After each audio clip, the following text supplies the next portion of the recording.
What up, Ho Biscuits? It's your girl Skitten, back at it again with some more overly sarcastic productions.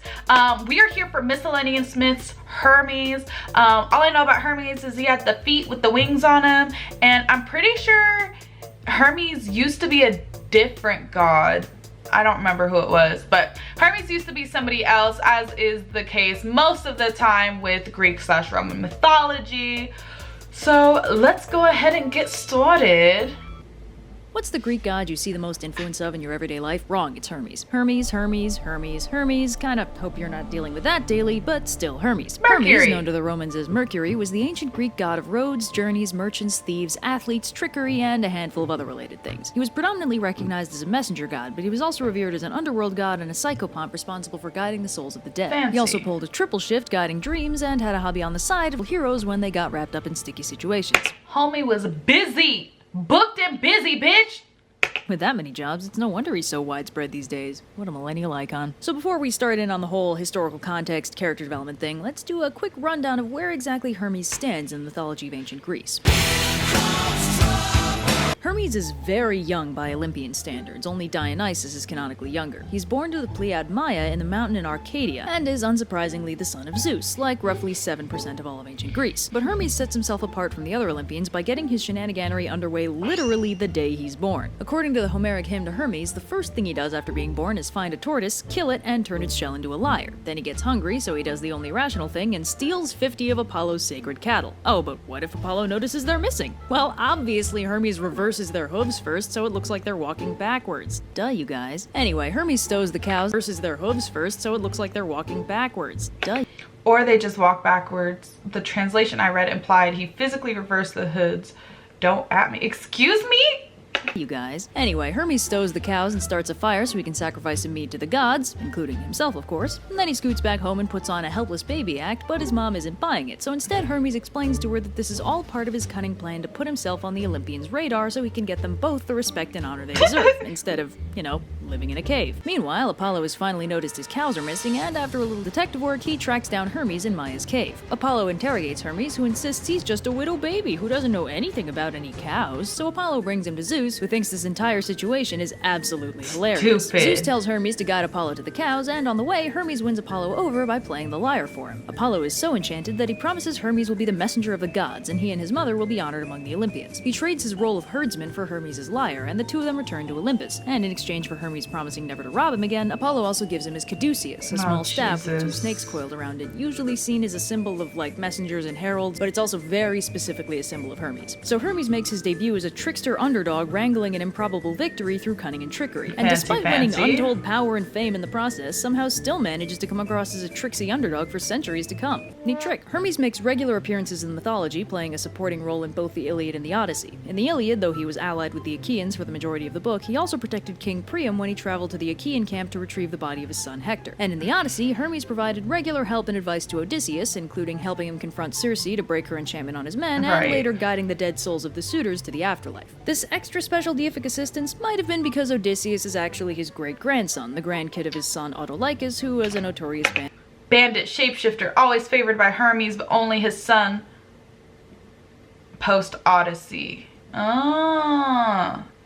And he named Odysseus. Got it. Bandit, trickster, and shapeshifter. Runs in the family, I guess. One of Hermes' most well-known accomplishments is killing the 100-eyed giant Argus. In the myth of Io, for somewhat complicated reasons, the nymph Io ends up getting turned into a cow and kept under the watchful guard of Argus. Ew. Zeus asks Hermes to free her, so Hermes disguises himself as a simple shepherd, lures Argus to sleep with a long and boring story about the creation of the panpipes, then cuts off his head. To commemorate the occasion, Hermes is most frequently referred to with the epithet Argefontes, meaning Argus Slayer. Hermes has a handful of other appearances in popular Greek mythology. He frequently helps out errant heroes like Perseus and Orestes by giving them the means to sneak around invisibly or fool their enemies. In fact, this trickery is a major characteristic of Hermes. Hermes is the god of liars and thieves, along with all the other stuff in his purview. And while these may seem like kind of unheroic qualities for a god to instill, actually most Greek heroes were tricksters or underdogs on some level. Even Heracles, who was the best equipped person on the planet to solve all his problems with sheer brute force, still had to be clever on occasion, like when he tricked Atlas into taking back the sky. So even though Odysseus got a bit of a bad rap for being all trickery all the time, in practice, trickery was a well-respected heroic trait when used in moderation, and it was thanks in large part to Hermes' influence. Now, before we get to the history, there's one wacky thing to know about Hermes that we're gonna look into a little more later, and that's these things. These are called Herms. They were boundary and border markers found along roadways. I thought she was talking about doorknobs.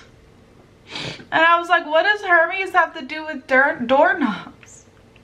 They usually had Hermes' head, although that varied, and they always had a dong. I don't know why the dong is non-negotiable, but yeah, with Hermes being a god of boundaries and borders, it kinda makes sense that he'd be on most of these road markers, but at the same time, it's still a little weird, and not just because of the dong situation. So let's hold off on investigating that for a bit and get to the history. So, first things first, Hermes used to be Pan.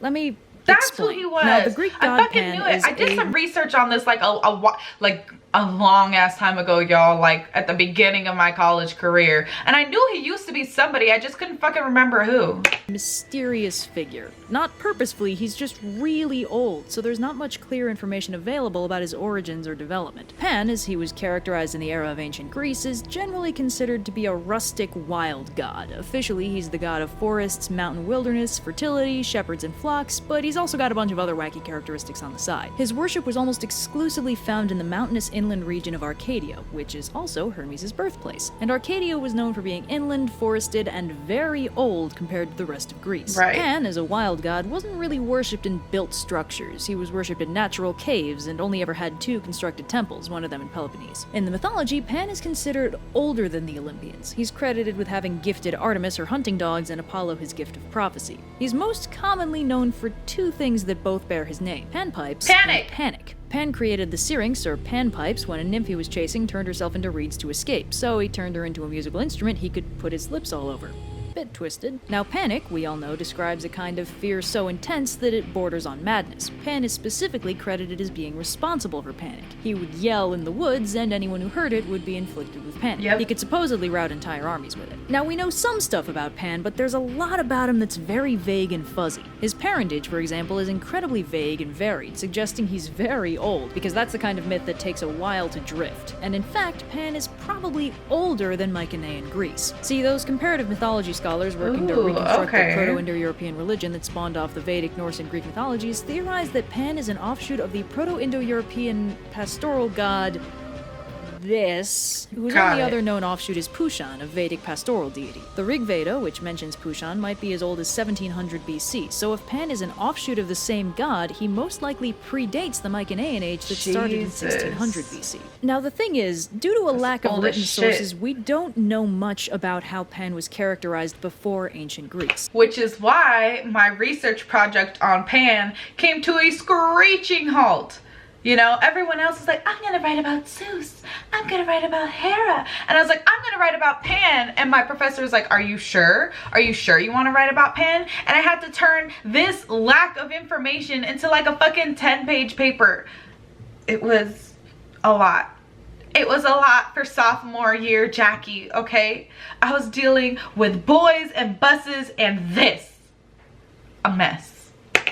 But Pushan can give us a lot of information by proxy. Pushan is the Vedic deity of journeys, roads, travel, pastoralism, herding, and a handful of other things. He's also a psychopomp. Did you notice these are all things Hermes is a god of? So the theory, and it's not actually my theory, this is generally accepted these days, is that way back, in or before the Mycenaean age, Hermes was split from Pan, and before that, original Pan was very similar to Pushan, a liminal god of navigating between places like roads, the general wilderness, and the journey to the afterlife. Got it. When this original Pan was subdivided, Pan retained his pastoralist and herding connotations, but all the roads and journey stuff went to Hermes, leaving Pan quite reduced. And it's worth noting that Hermes also has some herding associations. Now, this theory isn't just based on the fact that Hermes has general similarities to a Vedic deity. Pan and Hermes also have some other weird connections. For one, their origins are both in Arcadia, as are their centers of worship. For another, in some versions of the mythology, Pan is Hermes' son? Now that's a damn weird connection, but it makes sense to link them in a backwards kind of way. And, surprisingly relevant, Hermes and Pan are both mythically notorious for having some serious dongage going on. So let's circle back to the Herm. That's supposed to be a dong. Now the word Herm literally means piled stones. It's not a name. Hermes' name is not a name, and Herms are a very old concept in that region, older than ancient Greece, and older than Hermes. Before they were sculpted statues, roads were demarcated with heaps of stones, but the lack of human features didn't make them any less sacred. Herms were revered. It was customary to throw a stone on the heap or A superstitious man is one who will wash his hands at a fountain, sprinkle himself from a temple font, put a bit of laurel leaf into his mouth, and so go about the day. If a weasel run across his path, he will not pursue his walk until someone else has traversed the road, or until he has thrown 3 stones across it. When he sees a serpent, that's very practical, because what if nobody else comes along the road? Gotta have another way.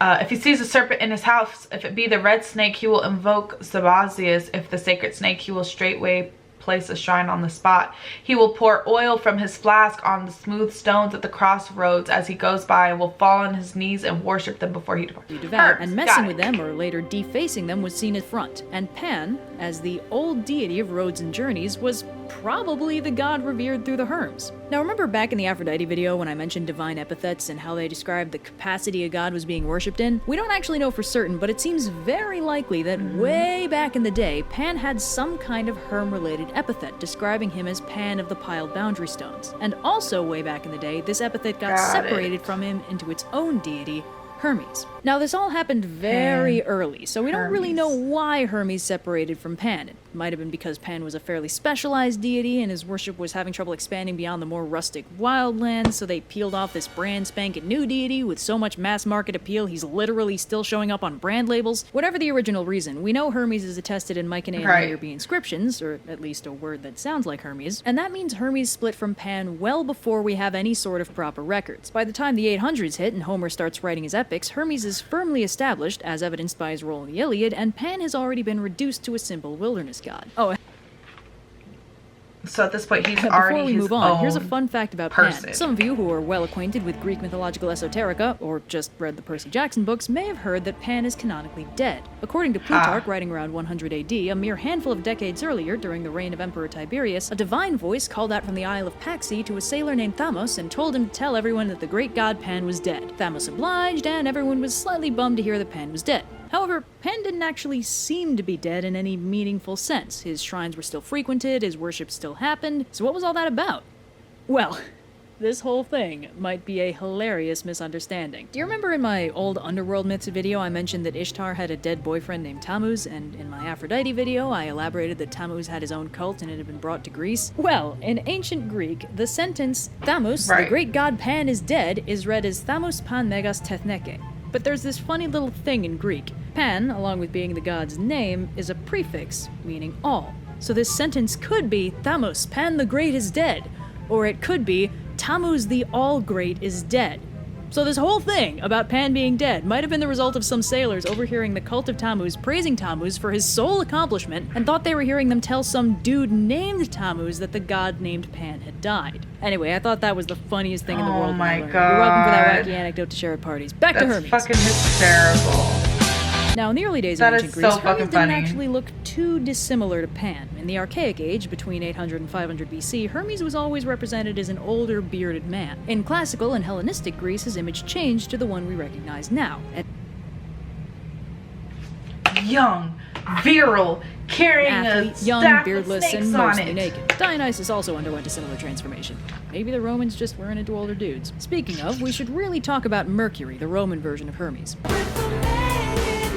Now, most Roman versions of Greek gods started off as fully developed deities in their own right. For example, Mars, the parallel to Ares, was originally an agricultural deity as well as a war god, and most notably wasn't treated with anywhere near as much contempt as Ares was within his own pantheon. For the most part, the other Roman gods were also full-fledged deities, though sometimes they got a little confused and accidentally mashed other gods together, like Pluto, Hades' Roman equivalent, who was accidentally both the underworld god Pluton and the wealth god Plutus. But Mercury? Mercury didn't exist. The name Mercury has uncertain etymology, but probably derives either from the Latin root of merchant or from an older word for boundary. Either way, the name is a literal descriptor of one of Hermes' divine duties, and has no history beyond that. Mercury did seem to absorb a handful of minor Roman deities called the Dei Lucri, a collective of minor gods of profit, specifically immoral profit that comes from bad sources, but basically Mercury was literally just the Roman name for Hermes. I'm not sure why they bothered. They didn't make up a Latin name for Apollo, but it is what it is. Now, during the Roman era, Hermes/Mercury was incredibly popular. Since Rome was all about that expansion, Hermes' status as the god of trade and merchants saw a lot of use. He turned up on the coinage, his sculptures are all over Pompeii, and crossroads and everything. That fucking makes sense. That made it so popular. See, Rome had this policy that whenever they subsumed their culture, they treated that culture's gods as their own. Literally, they found the Roman god the most closely resembled the local god and insisted they were the same. First they did it with the Greeks, and then when they dealt with the Celts, this led to Mercury being syncretized with Lugus, known in Ireland as Lou and in Wales as Flu. Oh. Lou. Also Lou? I don't know, man. I'm sorry, Wales. Who was broadly seen as a big stonking deal, as in the creator of all arts, along with being a badass warrior hero, king and stuff. The Romans saw him as a patron of commerce, so he was equated with the commercial-friendly Mercury. And if that's not wacky enough for you, when the Romans dealt with Germanic peoples, they equated Mercury with motherfucking Odin. Was it because they were travelers? Was it because they were psychopomps? Was it that style and hat staff combo? Unclear! But the Romans were certain that the Germanic people worshipped Mercury as Odin. The Ptolemaic Greeks also syncretized Hermes with a few different gods, including Thoth and Anubis. Thoth because of their mutual cleverness and I guess tendency to write stuff down, and Anubis because of their shared psychopomp duties. Hermes was all over the place, which is honestly very appropriate. Hermes also turns up in a lot of Aesop's fables for some reason. Don't know what's up with that. Hermes is a versatile god, but I can't say for certain why he's so literally iconic. There are some possibilities. Maybe his speed and mobility resonates well with our modern high-speed society. Maybe he's one of the few Olympians to combine likable character traits with a general lack of distractingly awful character flaws. Maybe it's just because medicine, communication, and capitalism are kind of central to most societies, and they're also central to what he represents. I don't know. Whatever the reason, Hermes' liminal status helps him get into the cracks of almost any society and then just stay there forever, turning up in unexpected places centuries down the line. He's got this certain je ne sais quoi, keeping him in the popular consciousness long after the rest of his pantheon faded into novelty or obscurity. I mean, I get it. He's just fun. I always like the trickster gods. What do you want from me? I do have a thing for tricksters. I really enjoyed that. Like I said, it really just brought back semi-traumatizing memories of trying to do research on Pan and finding out that Pan and Hermes are linked, and there's so much information on Hermes but not that much information on Pan. But I said I was writing my paper about Pan, so I have to write my paper about Pan. I ended up writing my paper about Hermes. Like, what else do you fucking do at that point? But that was amazing. And peace out, Ho Biscuits. It's getting lit.